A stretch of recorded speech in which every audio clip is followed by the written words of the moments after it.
우리 모든 성도님들이 가정이 행복하기를 원치 않는 분들은 한 분도 안 계시리라고 믿습니다.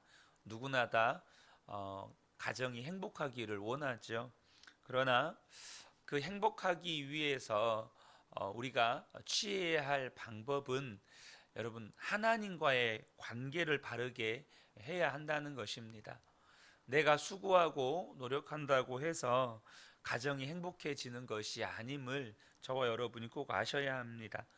우리가 하나님을 경외하고 하나님의 말씀대로 살아갈 때 그 가정은 비로소 하나님이 주시는 복을 담을 수 있는 가정이 되는 것이죠.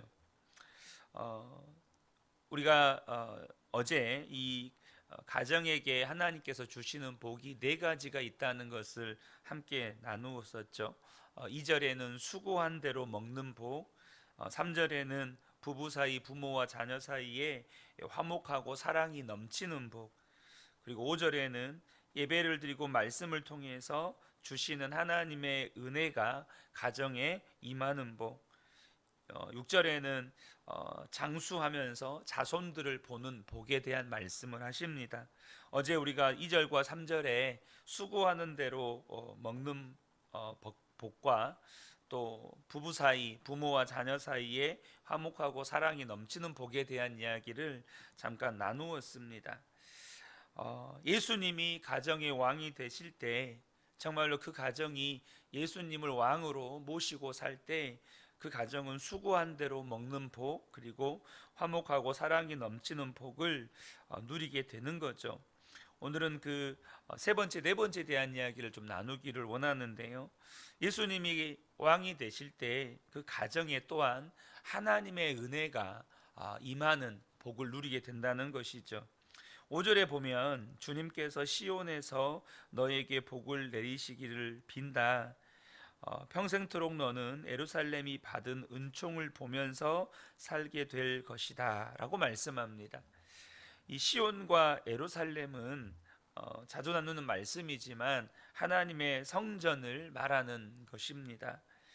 하나님의 은혜가 하나님의 성전을 통하여 그들에게 부어지게 될 것이라는 말이죠.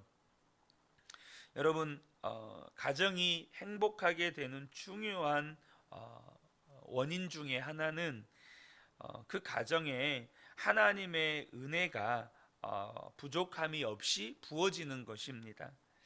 여러분은 우리가 하나님 앞에 예배 드리러 나올 때 여러분 어떠십니까? 마음에 기쁨이 있으신가요? 예배 드리는 일이 마음의 사모함이십니까? 기도는 어떻습니까? 기도는 잘 되십니까? 성경을 읽고 늘 묵상하면서 지내십니까? 사실 이것은 우리 가정이 행복한지 않은지를 알 수 있는 중요한 지표가 됩니다. 그것을 못하면 불행하다, 그것을 하면 반드시 행복하다, 이것을 말씀드리는 것이 아니고 내 삶의 예배가 기쁨이냐, 내 삶의 기도가 정말 하나님께 드리는 기도가 막히지 않고 그렇게 기도의 생활이 날마다 이어지고 있는가, 또 말씀을 기쁨으로 읽고 말씀을 묵상하고 말씀에 순종하며 사는 것은 무엇을 나타내냐면 내 삶에 하나님의 은혜가 끊김이 없이 멈춤이 없이 부어지고 있다는 것을 의미하기 때문입니다. 여러분, 하나님께서 우리에게 은혜를 무엇으로 부어주십니까? 갑자기 하늘에서 벼락 떨어지듯이 돈벼락이 떨어짐으로 우리에게 은혜를 부어주십니까? 그렇지 않습니다. 여러분, 하나님께서 우리에게 은혜는 하나님과의 친밀한 관계를 통해서 부어주십니다. 그런데 그 친밀함을 나타내주는 지표가 예배의 기쁨, 기도의 기쁨, 말씀을 읽고 묵상하고 순종하는 기쁨, 그것이 우리가 하나님과의 관계를 진단해 볼 수 있는 지표인 것이죠. 그런데 예배 드리는 것이 무의미하고 몸이 건조하고 지루합니다. 설교를 듣는 것에 기대감도 없습니다. 성경은 읽지도 않고 기도하는 시간을 갖지도 못합니다. 여러분, 그러면 어떻습니까? 은혜가 메말라 있다는 뜻입니다. 저와 여러분이 분명히 아셔야 합니다. 하나님의 은혜가 막히지 않아야 우리 가정 안에 하나님의 역사도 있는 것입니다. 은혜가 있어야 역사가 있는 것이에요. 여러분, 돈을 아무리 많이 벌어도 은혜의 문이 닫혀 있으면 결코 그 가정은 행복할 수 없습니다. 정말 우리가 영적으로 깨어 있어서 은혜의 문이 열려 있는지를 살피셔야 합니다. 어떤 분들은 그런 이야기를 해요. 목사님, 예수 잘 믿는데도 불행한 사람 많던데요. 그리고 예수 안 믿는데도 잘 사는 사람 진짜 많던데요. 여러분, 아마 그 말은 예수를 잘 믿어도 어려운 일을 많이 겪는 사람들이 많고, 또 예수를 안 믿어도 세상에서 승승장구하고 성공하면서 부유하게 어려움 없이 사는 사람이 많다는 의미겠죠. 충분히 그렇게 생각할 만합니다. 우리가 둘러보면 그렇게 신앙생활을 신실하게 열심히 하는데도 정말로 예기치 않는 불행들이 그분의 삶에 닥치는 것을 볼 때가 있고, 하나님의 말씀대로 살지 않는데도 정말로 성공하고 넉넉하게 사는 사람들 많죠. 여러분, 왜 그럴까요? 하나님의 말씀이 진리가 아니기 때문입니까? 하나님의 말씀이 거짓이기 때문일까요? 그렇지 않습니다. 우리가 사는 세상이 죄악으로 너무나도 망가져 있기 때문입니다. 우리가 사는 세상이 죄악으로 망가져 있는 세상이에요. 그래서요, 하나님의 말씀대로 살면 여러분 고난을 당하고, 하나님의 말씀대로 살면 환난을 당하고, 하나님의 말씀대로 살려고 할수록 저와 여러분의 삶에 여러분 어려움이 닥치게 되는 것이죠. 그래서 여러분, 우리가 짧게 보면요, 하나님을 잘 믿어도 어려움을 당하는 사람들이 생기고, 하나님을 잘 안 믿는데도 떵떵거리는 사람들이 있는 것입니다. 짧게 보면요. 여러분, 이것은 마귀가 이 일을 통해서 이루고자 하는 목표가 있기 때문이에요. 그게 뭘까요? 하나님을 경외하고 하나님의 말씀대로 사는 것은 다 헛된 일이다. 그건 다 헛것이다. 예수 믿는 사람들 봐라. 지금 저 모양 저 꼴로 산다. 자기 마음대로, 자기 뜻대로, 자기 계획대로 사는 사람들 봐라. 얼마나 잘 살고 있냐. 여러분, 이것이 마귀가 우리 성도들의 삶에 이루고자 하는 목표입니다. 우리 마음속에서 하나님을 경외하고 하나님의 말씀대로 살고자 하는 그러한 모든 마음, 열정, 그런 생각들을 다 빼앗아 버리려고 하는 것입니다. 저와 여러분이 정말로 믿음의 눈을 부릅뜨고 길게 보셔야 합니다. 하나님의 역사하심을 정말로 길게 보실 수 있으셔야 돼요. 당장 여러분, 하나님의 나라 영원의 관점에서는 100년, 200년도 여러분 하루입니다. 하루. 눈 깜짝할 새예요. 그런데 여러분, 우리가 130년 전에 우리나라에 복음이 들어오기 전에 우리나라의 형편이 어땠습니까? 불과 100여 년 전입니다. 우상 숭배, 귀신 숭배, 이루 말할 수 없이 심했습니다. 부패하고 타락한 사회였어요. 그러니까 일본의 나라를 빼앗기죠. 해나 달이나 별이나 산이나 바다나 그런 것들을 섬겼습니다. 길을 가다가 좀 특이하게 생긴 큰 나무나 혹은 바위가 있으면 그 앞에다가 제단을 쌓고 여러분 절을 하고 복을 빌었습니다. 사람이 만든 석상이나 조각을 가지고 그것들을 신이라고 섬겼습니다. 그때는 대부분의 사람들이 그렇게 살았죠. 얼마나 귀신을 두려웠는지 아기를 낳아도 귀신이 해코지할까봐, 여러분, 왜 우리 역사들을 보면 이름이 정말 안 이쁜 이름들이 있어요. 뭐 개똥이, 말똥이, 소똥이 우스개 이야기지만 여러분, 옛날 분들 이름을 보면 정말로 이름을 안 이쁘게 지은 이름들이 정말 많습니다. 왜 그런지 아십니까? 귀신이 잡아가지 말라고, 귀신이 해코지하지 말라고. 귀신이 해코지할까봐 애를 낳기만 하면 집 앞에다가 무슨 액대 많은 물건들을 막 놓아두었습니다. 제가 한 10여 년 전에 전주에 있는 예수병원을 가본 적이 있는데요. 거기에 가면 예수병원 박물관이 한쪽에 있습니다. 그런데 거기에서 그 예수병원 최초로 이제 위내시경을 하는데, 그때만 해도 수십 년 전에니까 위내시경이 정말 그 사람들이 구경도 못한 거죠. 물론 시설은 조금 열악한 부분들이 지금에 보면 있지만, 근데 거기 한쪽에 보면 그 위내시경을 통해서 빼놓은 물건들이 이렇게 사진으로 찍어서 전시되어 있기도 하고, 당시에 빼놓은 물건들을 전시해 놓은 곳도 있습니다. 그런데 거기에는 위 속에는 있어서는 안 되는 물건들을 위 내시경으로 빼놓은 것들이 있습니다. 이제 그게 뭐냐 하면, 몸이 아파서 무당을 찾아갔는데 무당이 그 병 고친다고 먹어서는 안 되는 것을 먹인 겁니다. 그 먹어서 안 되는 게 무슨 실뭉치들 막 이런 것들을 먹인 거예요. 무슨 쇠조각들. 그리고 그것을 빼놔가지고 놓는데, 이제 배가 아프니까 병원에 온 거죠. 위내시경을 봤더니 의사도 놀란 거죠. 왜 이게 위에 있냐 이거죠. 여러분, 우리나라가 그랬습니다. 근데 지금 얼마나 달라졌습니까? 100여 년 세월 동안에. 전주 예수병원 같은 경우는 한 4, 50년이죠. 여전히 우리 중에도 귀신을 섬기고 점치는 사람들이 있기는 하지만 시대가 완전히 달라졌습니다. 복음이 들어오고 시대가 달라지면서 국민들의 생각들도 달라졌죠. 우리나라의 처지가 완전히 달라졌습니다. 사랑하는 성도 여러분, 정말로 하나님을 경외하고 하나님의 말씀대로 살면 복을 받는 것입니다. 우리가 그 점에 대해서 분명한 확신을 가지고 있으셔야 합니다. 우리가 항상 은혜의 문이 열려 있어야 된다는 사실을 아셔야 합니다.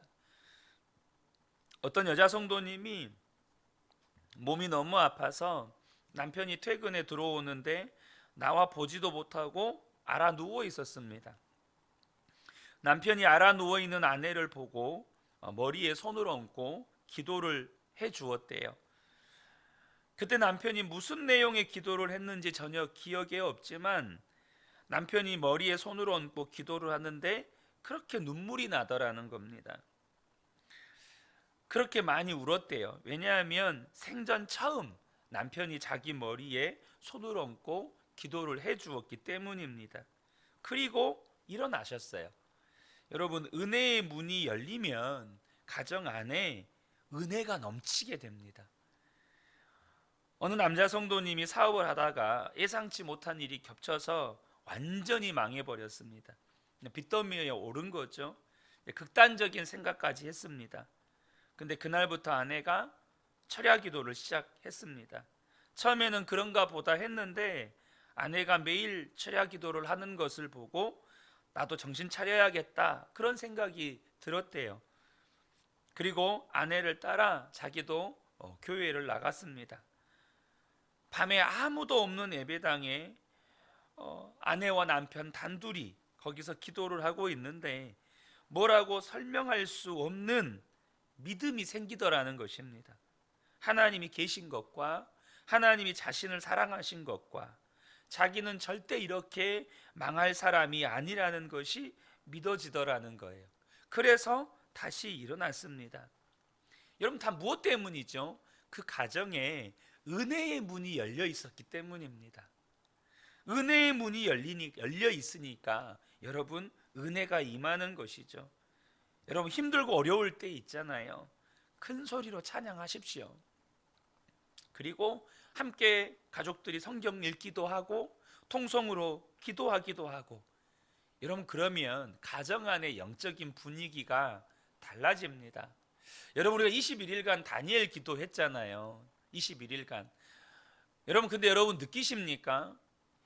우리가 때로는 피곤하기도 하고 힘들기도 하고 그렇게 어쨌든 21일간 다니엘 기도를 했습니다. 여러분 느끼시는지 모르겠지만 교회 안에 제가 어제 아내랑 집에 가면서 여기 영적인 분위기가 좀 달라지지 않았어? 제가 이렇게 물어봤거든요. 여러분, 예배의 영적인 분위기가 바뀌어져 있습니다. 영적인 분위기가 달라져 있어요. 사랑하는 성도 여러분, 저와 여러분의 가정에 항상 은혜의 문이 열려 있기를 축복합니다. 여러분, 하나님을 경외하는 것이 장수와 관련이 있을까요? 밀접한 관련이 있습니다. 여러분, 주님이 우리의 건강에 관심이 있을까요? 없을까요? 여러분, 자녀가 건강하지 않기를 바라는 부모가 어디 있겠습니까? 우리를 십자가에 생명을 내어놓으시기까지 사랑하신 우리 하나님이 우리의 건강에 우리보다 더 많은 관심이 있으십니다. 여러분 주변에서 가족들이 여러분을 더 챙깁니까? 여러분 자신이 여러분을 더 챙기신가요? 사람이 참 이상하죠. 자기 자신에 대해서는 좀 무책임합니다. 그런데 가족들한테는 이렇게 해라 저렇게 해라 많이 먹어라 운동해라 이런 말을 합니다. 잔소리처럼 하죠. 이유는 관심이 있고 사랑이 있기 때문입니다. 여러분, 먹는 것을 보면 그 사람이 진짜 예수님이 왕이신지 아닌지를 알 수 있습니다. 어떤 분은 먹고 싶으면 주님도 못 말리는 분들이 있습니다. 절제를 못 하세요. 먹는 것에 있어서. 여러분, 근데 주님은 우리에게 분명히 어떤 것은 먹으라고도 하시고 어떤 것은 먹지 말라고도 하십니다. 왜일까요? 우리를 사랑하시기 때문입니다. 그러니까 여러분, 하나님을 경외하고 하나님의 말씀대로 살고 예수님이 왕이신 것이 분명한 사람에게는 장수의 복도 임하는 것이죠. 물론 오늘 본문의 이 장수의 의미는요, 전쟁의 평화를 말합니다. 전쟁이 없는 평화. 여러분, 이 고대 사회에는 전쟁 사회였잖아요. 전쟁을 통해서 땅을 넓히고 또 다른 나라를 정복하고 그랬죠. 오늘도 마찬가지지만 전쟁을 하면 수많은 사람들이 죽었죠. 근데 당시에는 전쟁이 더 두려운 이유는 패배할 경우에 노예가 된다는 겁니다. 그 패배한 민족은 노예가 되는 거예요. 그래서 여러분, 당시에는 사람들이 손주 보기가 그렇게 어려웠습니다. 전쟁 나면 죽거나 노예로 끌려가니까 손주를 보는 것이 하늘의 별따기처럼 어려웠어요. 그런데 하나님께서 이스라엘에 평화를 주시면 이제 손주를 볼 수 있는 겁니다. 손주를 볼 수 있는 거예요. 뭘 말하는 겁니까? 여러분, 손주를 보는 것도 하나님이 하셔야만 합니다. 우리가 비록 평화의 시대를 살고 있죠. 여러분, 근데요, 손주를 볼 수 있다는 거, 그 하나님이 은혜를 베푸신 겁니다. 그러므로 저와 여러분이 마음의 결단을 해야 합니다. 정말로 행복한 가정, 그렇게 살고 싶은데 예수님을 나의 왕으로 분명하게 섬기고 살아야겠다. 그래서 여호수아가 그렇게 이스라엘 백성들에게 간곡하게 외치는 것이 있었죠. 여호수아 24장 15절에 보면 너희가 섬길 자를 오늘 택하라. 오직 나와 내 집은 여호와를 섬기겠노라. 우리에게는 섬길 왕이 계십니다. 내 마음에 계시고 우리 가정 안에 왕이 계십니다. 이 점을 분명하게 하셔야 합니다. 그런데 여러분, 예수님을 왕으로 모신다는 것, 이것의 중요한 핵심은 뭐냐 하면 예수님을 인격적으로 만나야 한다는 것입니다. 예수님이 왕이시고 하나님의 말씀대로 살아야 한다는 것을 머리로만 생각하고 의지적으로만 결단하면 여러분, 율법주의자가 됩니다. 생각은 바르죠. 하나님은 왕이시고 하나님의 말씀대로 살아야 하고, 그런데 그것을 내 노력으로만 이루려고 하면 가정의 분위기가 굉장히 무거워집니다. 여러분, 예배를 드리는데 회초리를 들고 가정 예배를 드리는 가정이 나오는 겁니다. 야, 너 자세 똑바로 하고 예배 드려. 너 얼굴 표정이 예배 드리는데 그게 뭐냐? 하나님이 받으시겠냐? 찬송 똑바로 불러. 기도 두 손 모으고 눈 감고 해야지. 여러분, 그렇게 예배가 됩니다. 너 오늘 성경 읽었어? 성경 안 읽었으면 밥도 먹지 마. 여러분, 그렇게 해야 예수를 잘 믿는다고 생각하는 분들이 있습니다. 저도 지금 생각해 보면 어렸을 때 주일학교를 가잖아요. 그럼 주일학교 가면 기도할 때 눈 뜨고 장난치는 애들이 있거든요. 그럼 눈 뜨고 치는 애들이 있으면 꼭 매들고 머리를 때리고 다니는 선생님들이 계셨습니다. 믿음이 없는 아이들에게 눈 뜨고 장난치는 거 너무 당연한 거죠. 그런데 그런 아이들을 매들고 때리고 다니는 선생님이 있어요. 그 아이들 다 지금 어디 있을까요? 물론 하나님의 은혜로 예수 믿는 친구들도 있지만 그것 때문에 상처받고 교회를 떠나간 사람들은 더 많죠. 여러분, 예수 믿는 것이 기쁜 일인지를 모르는 것입니다. 예수 믿는 것이 너무 답답하고 무섭고 억눌리는 것이죠. 우리가 주님을 인격적으로 만나고 나면 완전히 다른 분위기가 됩니다. 하나님의 말씀에 순종하는 것이 기쁨이고 예수님이 내 마음의 왕이 되시는 것이 너무 감격스럽고 감사하죠. 그래서 여러분, 쉬운 겁니다. 예수님이 왕이 되시는 것을 내가 소원하는 거예요. 저절로 되는 것처럼 기쁜 것입니다. 기쁨과 감사와 사랑이 그 속에서 나오는 거죠. 리더십의 세계적인 권위자인 존 맥스웰이 어려서 가장 싫어했던 것이 설거지하는 일이었답니다. 엄마 아빠가 설거지하라고 시키는 것이 제일 싫었대요. 그런데 고등학교 다닐 때 여자친구가 생겼습니다. 그런데 여자친구 집에 가면 여자친구가 늘 설거지하는 일이 많더래요.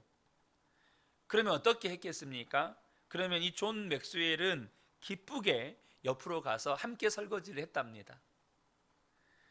여러분, 사랑하는 마음이 생기면 싫은 것의 의미가 달라집니다.